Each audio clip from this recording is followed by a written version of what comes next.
Welcome to Networking Unleashed, Building Profitable Connections. I'm your host, Michael Forman, and today we're diving into the space where innovation meets intention. My guest is a powerhouse entrepreneur who's built brands, scaled businesses, and embraced the future of AI and e commerce, all without losing sight of what really drives growth: connection. We're talking about what makes a modern entrepreneur successful, how to build a brand that actually resonates, and why networking is still one of the most profitable tools in your arsenal, even in an algorithm driven world. Whether you're launching your first venture or ready to level up your digital presence, this conversation will challenge you to think bigger, connect deeper, and grow smarter. And I would like to introduce Phil to my entire audience. He has quite a background. I'm going to let him share that with you. Phil, welcome to the podcast. Hi, thanks, Michael, and I appreciate you having me on. My pleasure. So, you want to give us a little bit insight into your background? Oh, sure.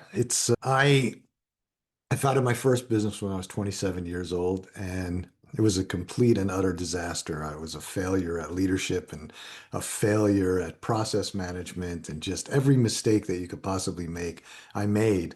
And after about 3 years, I finally said, enough is enough. I'm not accomplishing what I want to accomplish. And I sold the business, took whatever money I had left, and moved to Maryland and went to University of Maryland and got my master's degree in finance and marketing. But I didn't go to graduate school because I felt like I needed more education. I went there because I felt like I needed to think differently, which I did. And while I was there, I got involved with a small specialty food chain in Washington, D.C. I invested a little money. We grew that business to 12 stores plus. We had made a couple of purchases, acquisitions of other companies. And that really taught me about entrepreneurship, capital raising, and things like that. Then I founded another company called the Daily Market after we sold Sutton Place. And I founded the Daily Market, which were grab-and-go meal stores. And then we founded a website for selling meals online. This is at the dawn of e-commerce. And that got a lot of attention. We got a lot of attention from consumers and we got a lot of attention from the industry. And we wound up getting acquired by a supermarket chain. And so I went to work for them for about 2 years. I am not a good employee. I think, too far outside the box for any company to deal with. And so I did my 2 years, helped them accomplish what they needed to accomplish. And then I went and I built a skincare line with a woman named Carol Alt, which we launched on the shopping channels here and internationally. And then we eventually grew that to be on Amazon. We were on in Ulta Beauty, Sephora, all the big beauty chains. We exited that and I founded a shaving brand, which was good. We were a little bit ahead of ourselves, but the industry got very hot and we got acquired very quickly, which I felt was a little too quick. And then our partner in that was one of the major razor companies. And after we got acquired, they came to me and said, we don't know anything about direct to consumer. We'd love to figure out how we can have you help us. We need to build websites that are consumer focused. We need to be able to sell to consumers. All we ever know how to do is sell to the supermarkets, drug chain. And so I started helping them. And that was the launching point of what I have today, which is Crunch Growth Revenue Acceleration Agency. I never planned on being an agency. It just became that out of that conversation.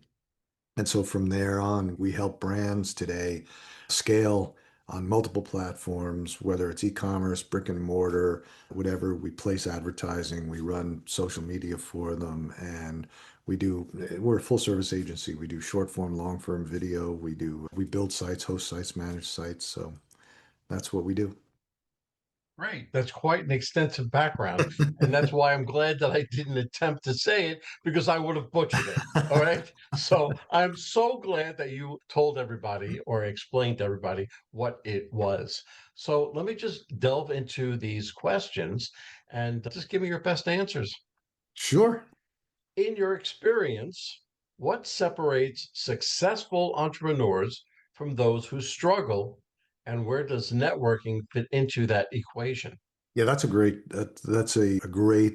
question.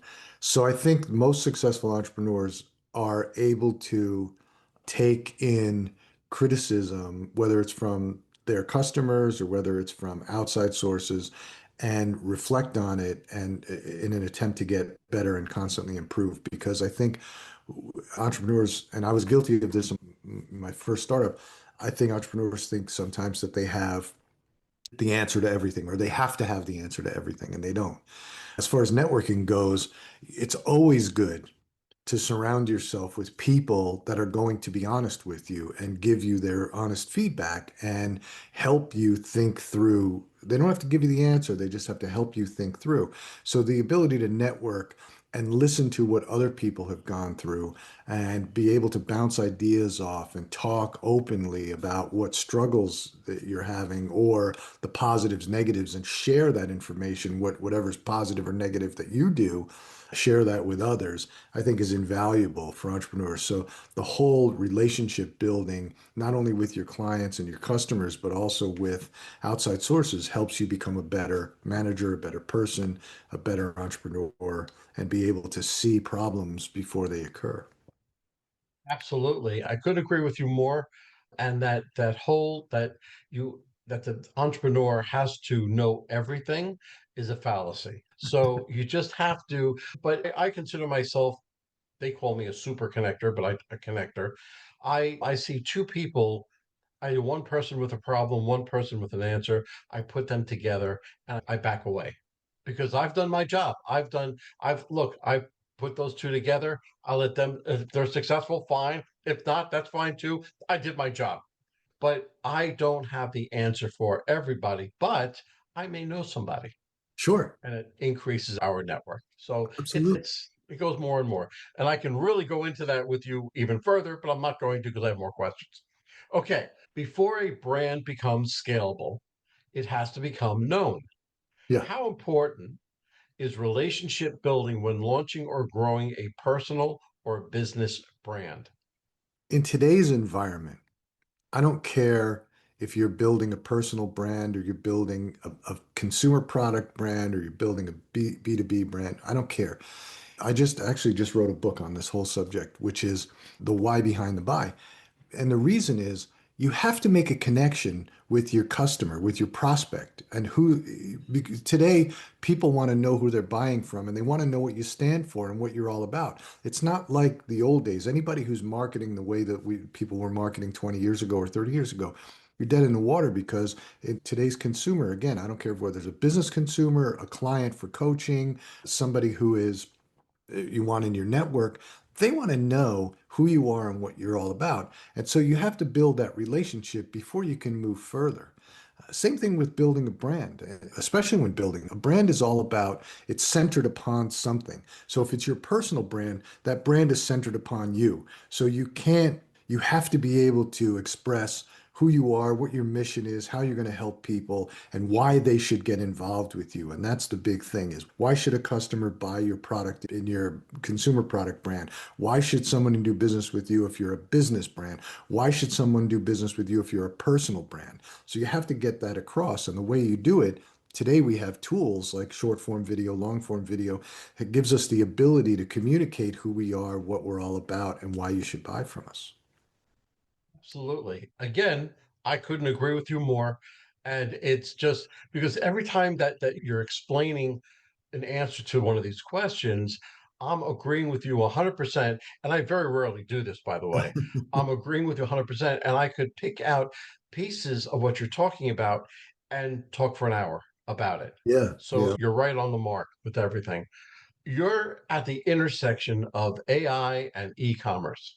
yes. How is tech changing the way we network and build relationships? And where does the human touch still matter most? Yeah. We hear so much about AI every day, about how AI is going to take jobs away or how AI is going to do this job or this job. The way that we approach it in our business is, again, you have to be authentic and you have to build a relationship with someone. So can AI be a tool that you can use in your arsenal to build a website? Absolutely. To build your content? Absolutely. You can use that as a tool, but you have to put a human touch to it. If I went in and said to ChatGPT, hey, write a description of who Phil is, it would write a great description, but I'm not going to take that right out of ChatGPT and give it to somebody. I'm going to tweak it. I'm going to give it to an editor. I'm going to give it to somebody else to look at because it has to be personalized. It can't be machine driven. I'm not a fan today of the images that come out of AI. I think that there's still a lot of work to do. It'll get there eventually. But your imagery has to be authentic. I'm not going to put up an avatar of Phil or create a video using AI of Phil just because it can take my picture and turn me into an avatar. I'm not going to do that. I may use AI to script what I want to say, and then I'll go and film it. So all these pieces, these touch points that we're using, whether we're talking to customers, prospective customers, clients, whatever it is, coaching, you have to be authentic. And so you have to take what AI gives you. It's going to get you 50 to 60% of the way there, but you have to bring it home authentically. You have to take what it gives you, tweak it, and make it your own to be able to communicate with someone. I agree. AI is a tool. It's one in your tool belt, and you use it when you have to. But it's true. Like I write an article on 4 different platforms. I use AI to give me the general idea, but I still have to go in and still write the majority because it's not who I am. It's not from me. It's from AI. But I have to make it more personal. So again, I agree with you 100%. Okay. This is getting a little redundant, but I agree with you. I will tell you one thing though, for everybody, because everybody, whether you're a personal brand, whatever you're doing, social media, you're doing ads, you're doing writing or whatever, the one thing that AI is phenomenal at is the analytical part of data and the ability to take huge amounts of data and give you an answer as to a path to follow to get even better. So that part of AI, I think, is unparalleled. Yeah, I agree. The AI is a tool, but it's a greater tool than a lot of the other tools in your tool belt. So if you're making X amount of dollars or you're have a certain place, you have to use AI and it will launch you. But again, you need that personal touch. Yep. You need to show them this is you because they're not buying. Because I coach many students. I go on to the circuit and I do conferences and things like that. But they don't want to see a robot up there. I have to go in there, I have to give them stories, I have to give them a little bit, I have to interact. And that's me. That's just me. But that's what it's good for. So how did networking help you build your first big win? And how do you approach it differently now that when your brand was established? My first big win, I would say, was the daily markets. And that came out of working for another company. And what I learned, there were some really smart people that started the specialty food company. And they were real estate guys, actually. They were developing something and they needed like a really high-end grocery store. And so these were like 15, 20,000 square foot specialty food stores, like you would see in New York City with Balducci's and all. And they taught me I worked very closely with the CEO and they taught me that you have to listen and you have to talk to people and listen to them. And they're going to tell you what they need from you and what they expect from you. And then you can deliver. But if you go in there thinking that you're going to do all the talking and you're going to tell them what you're going to deliver, then you're going to fall on deaf ears. So I've always carried that forward. And so whether I'm building a consumer product brand or whether I'm focused on myself or whether I'm focused on a business, you have to listen.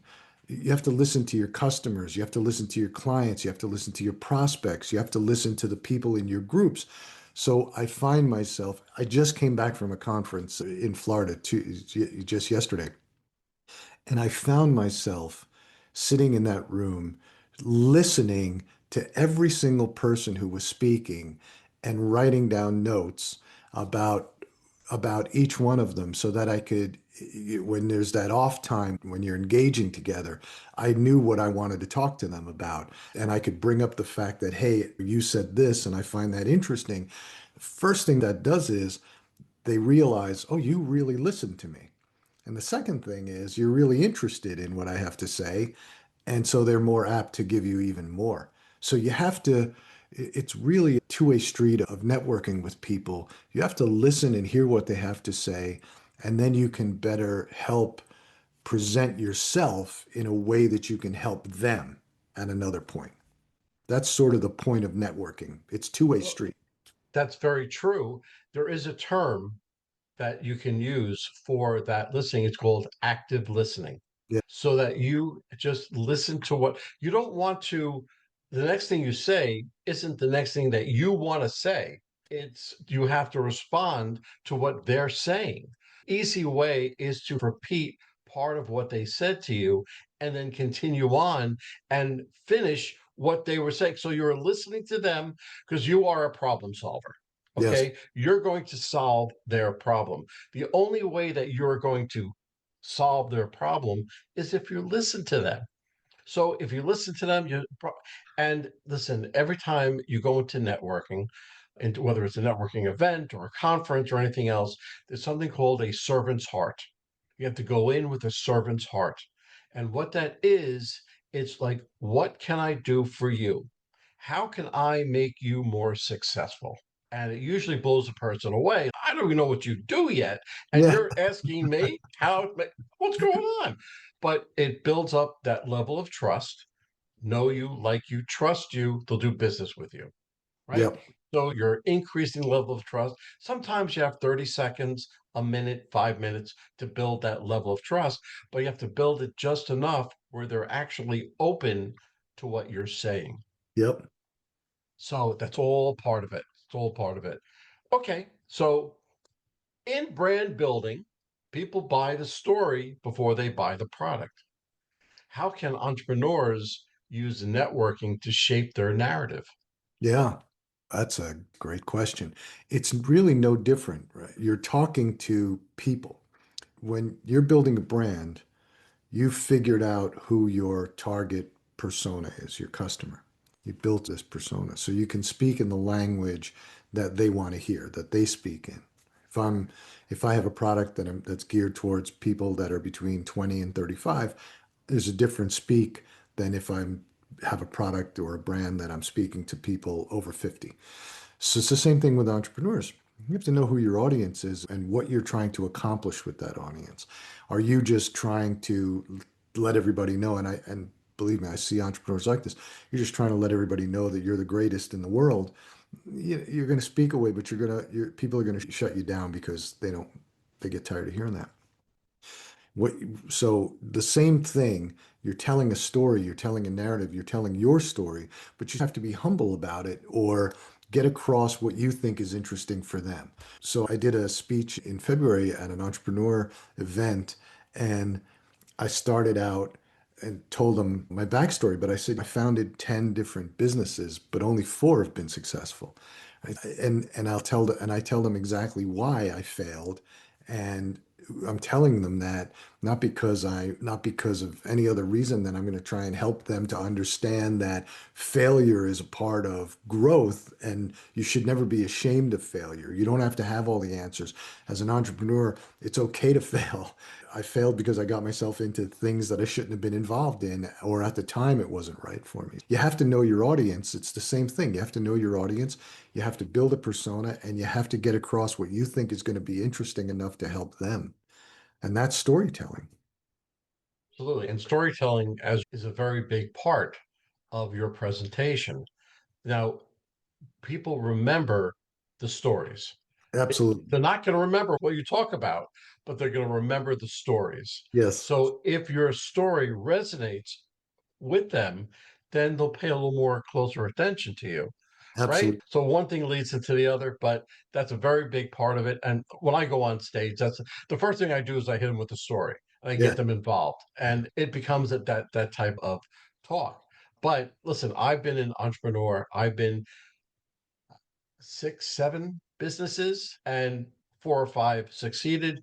Two or three definitely did not succeed. But I learned so much more from my failures than my successes. Yeah. And that's I just like I opened up with you, I started my first business when I was 27, and I say it's a complete disaster. But that disaster, I still carry that disaster with me to this day. The lessons I learned about leadership, communication, process management, all those things that I failed at, I make sure that I don't fail at them again. I fail at other Abs- things, but I don't fail at those. yeah, that's right. That's right. We won't get into that. Okay. But you have to learn when I speak to my corporate clients, the difference between leadership and being a boss. Yeah. You have to have the confidence in who you are and what you do in order to become a better leader. Yep. If you're insecure, you can be the boss and tell people what to do and be afraid that they're going to come for your job.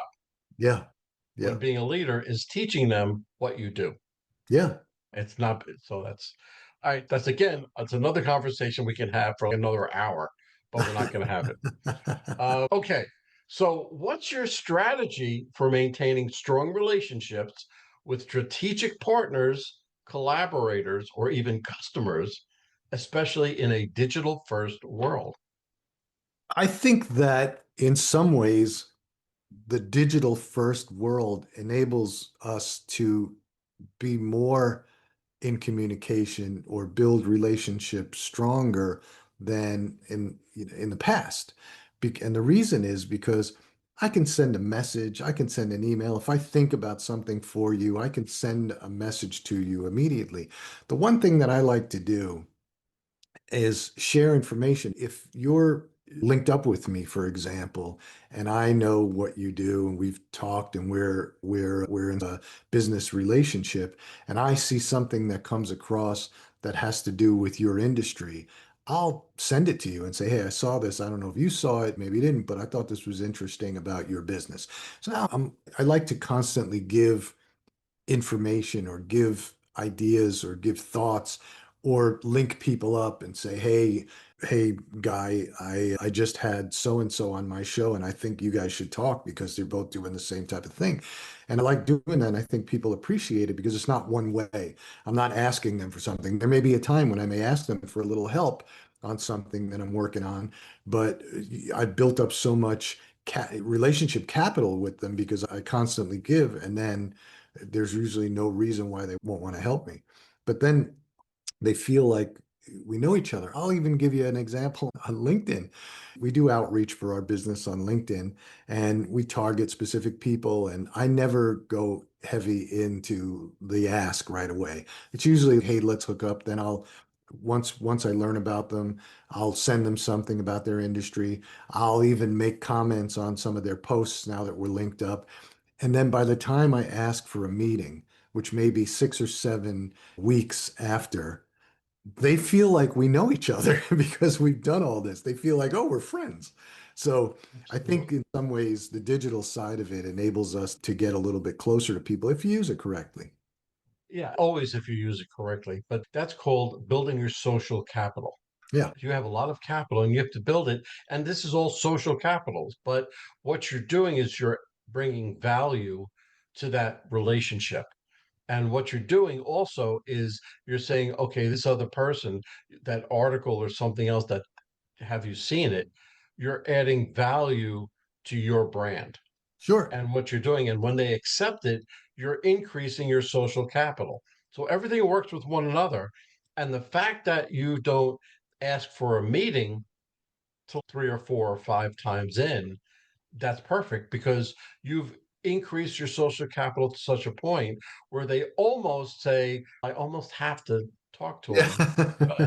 him because he turned a lot of that in. And then it's, of course, it's up to you on what you do with that. But that's exactly what I talk about regarding LinkedIn. One of my coaching clients yesterday, I told him exactly that scenario with LinkedIn because that's one of the social soft touches you can do with an existing client. Sure. And and I told him the same thing about building his social capital. And he quickly says, I got to write that down. It's so important. No, it's not for you just to write down, it's for you to believe it Yeah. and to do it. Okay, so many entrepreneurs underestimate the power of peer networks. How do you find or build a circle that truly pushes you forward? Yeah. So I think that entrepreneurs should get involved in masterminds or academies, leadership groups, even if it's online. There's groups out there like EO, Entrepreneurs Organization, or YPO, Young Presidents Organization, those kinds of groups where you're going to be in with peers and that allows you to network with them and also bounce ideas and things off of them because now you're getting a closer relationship. You're getting a sort of a one-on-one relationship with them. And so then they become your friends. And so they have experiences or shared experiences that you may have. They may have had the same stumbling block that you have. So the ability to use that is I think is just you can't even measure how great that is. I think sometimes entrepreneurs again, they feel like they should have all the answers and they don't need outside help because they it's their business and nobody knows what they're going to go through and nobody knows what they're going through. But the reality is, no, everybody knows what you're going through. Everybody who's an entrepreneur who's built a business or built a personal brand knows exactly what you're going through because we've all gone through it. So why not share with others? And so sometimes it takes a little bit of time for entrepreneurs to get over that hurdle, but once they do, they find the relationship part of it just valuable. Yeah, again, it resorts to that trust factor. If I can trust you that you went through the same thing and you're not just blowing smoke up my dress, it's okay. I can, so he's been through it. So you know what? Maybe I can ask him. And another thing is when you are on LinkedIn and you have a problem and you post it, or not post to a group, when you ask somebody for their advice, they are more than willing to give you their advice because you're coming to them. Okay, he thinks that I'm the professional or I have a good take on this. So I'm going to give him my advice. And the more advice, of course, obviously you take it, you figure it out, but that's one of the best ways to get through your problem. AI is revolutionizing efficiency, but can it ever replace the connection we get from one-to-one networking? No, I we build chatbots. We use chatbots for customer service interactions. We use chatbots in some of the outreach pieces, but it's only, like I said, it's going to get you to a certain point. So we use AI and chat and language models to get maybe to answer questions that people have, basic questions, to get you to the point where you're going to get a phone call or you're going to get on with them. But you can't use AI, and I don't think we ever will use AI to make the decisions or to be able to talk with someone. I've been on plenty of phone calls with you're calling customer service and you can tell it's AI and you can speak normally and all that. But again, it's designed to weed it out or segment you or lead you to the final answer. What are you calling about? Is it your account? Is it this? That stuff is great, right? It gets you to the right person so that they can solve your problem. But if you think that you're going to be able to just answer everybody's questions. I don't see it. And how are you going to network with AI? How are you going to? It has its place, but again, you can't take away the human element of what we do every day, whether it's talking to clients, talking to customers, talking to prospects, talking to a networking group. AI is just never going to replace that. Yeah, no, I listen, that's one thing I promote whenever I go out and talk, of course, but the networking events, the networking between people, you have to be able to pick up the vibe of the person, the vibe of the room. And you can't do that through AI. You have to do that in personal networking, whether you're in a room filled with 300 people or just one on one. You can't pick up on that if you're not there.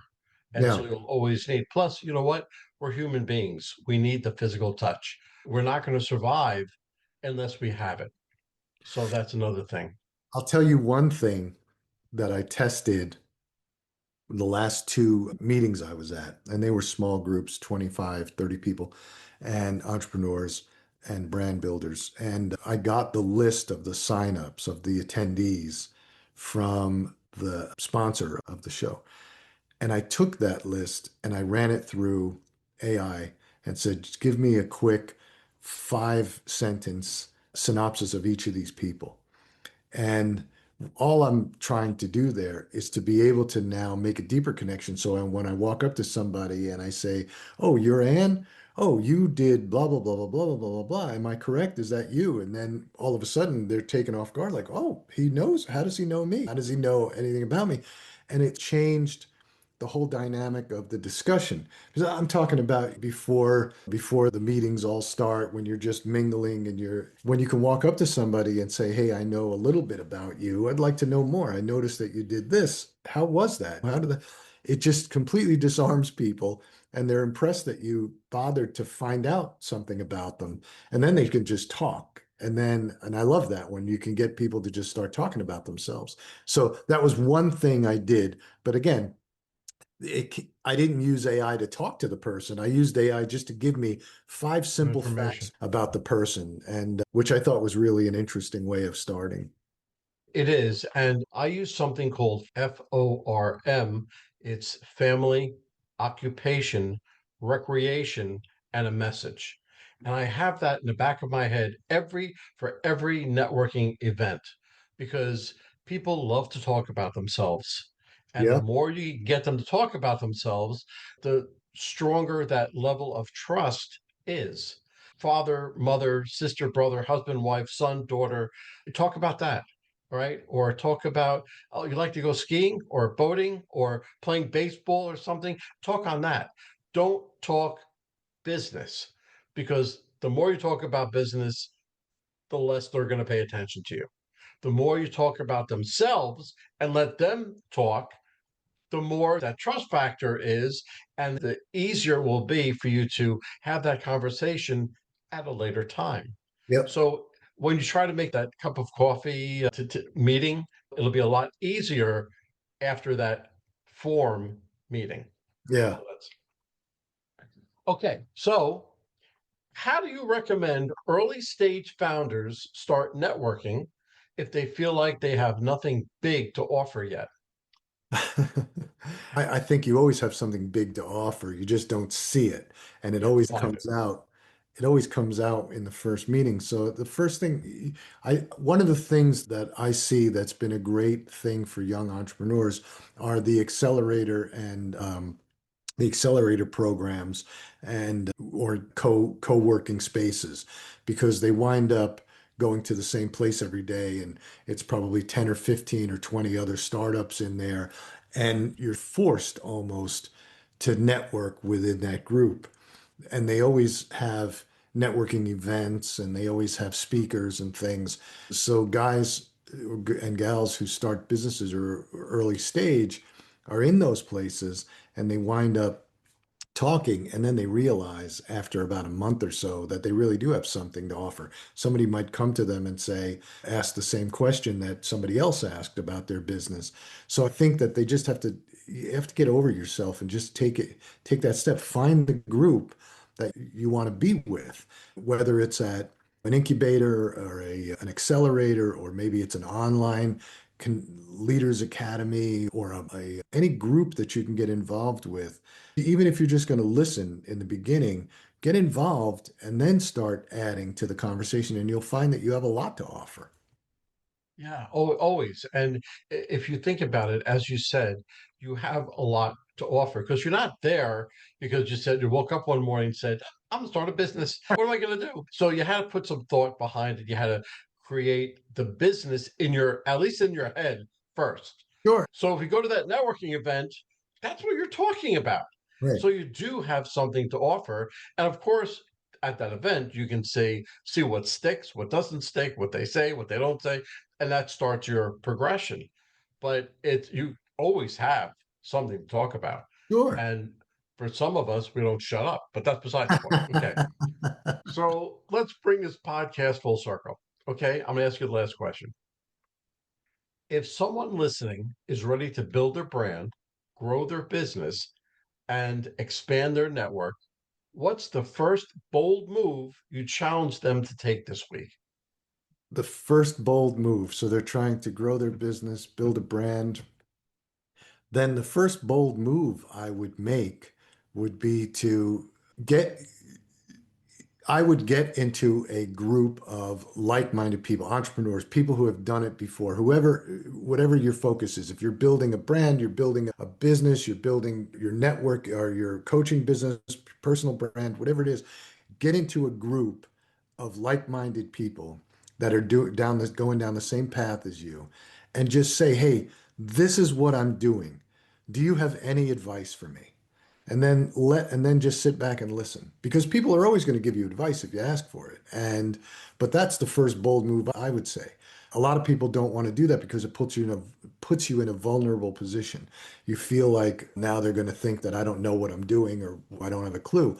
But none of us do. We don't know what we're doing half the time. And so that's why it's important to network with people because somebody's gone through it and said, these are the 10 mistakes I made. I mean, if you want to ask me about how to build a brand, and I will tell you, I will always start out and tell you about all of my failures and why I think you shouldn't go down that path. And after all those failures, here's what I would do. Very good. Phil, I can tell you, I can go on for another 2 hours talking about all this stuff with you. You're a great guest to have on, and I thank you for it. I But appreciate if that. somebody wanted to get hold of you, either to be coached, they have a question about opening a business or a brand or anything like that, what's the best way that they can get hold of you? They could reach me at I have two different websites. One is crunchgrowth.com, which is for the business, and you could reach me there, Phil at crunchgrowth. I have philmasiello.com. You could reach me there, Phil at philmasiello.com. You could hit me up on LinkedIn. I'm active on LinkedIn, social media, Phil Masiello. So that's you can always feel free to reach out. People do it all the time. They send me DMs. I try to be approachable. I may not get back to you right away, but eventually get back to you. That's great. Great. Phil, I can't thank you enough for coming on the podcast, and I hope to talk to you soon. Yeah, thank you, Michael. It was fun. I appreciate it. Good questions. Okay, good. Well, hold on, folks.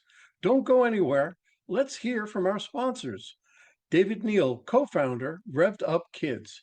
Revved Up Kids is on a mission to protect children and teens from sexual abuse, exploitation, and trafficking. They provide prevention training programs for children, teens, and adults. To learn more, go to revvedupkids.org. Henry Kaplan, Century 21. When it comes to making the biggest financial decision of your life, leave it in the hands of a proven professional, Henry Kaplan. Henry is a global real estate agent with Century 21, celebrating his 41st year in business. No matter where you're moving, Henry has the right connections for you. You can contact Henry at 561 427 4888. A huge thank you to our guest for sharing such incredible insights today. And of course, a big shout out to you, our amazing listeners, for tuning in and spending your time with us.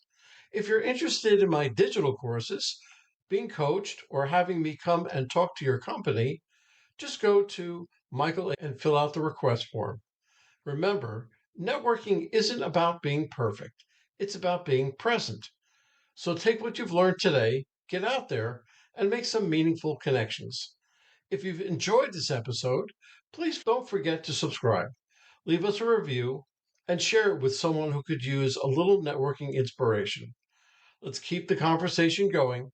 You can find me on Apple, Spotify, Pandora, YouTube, or my website, forman.com/podcasts.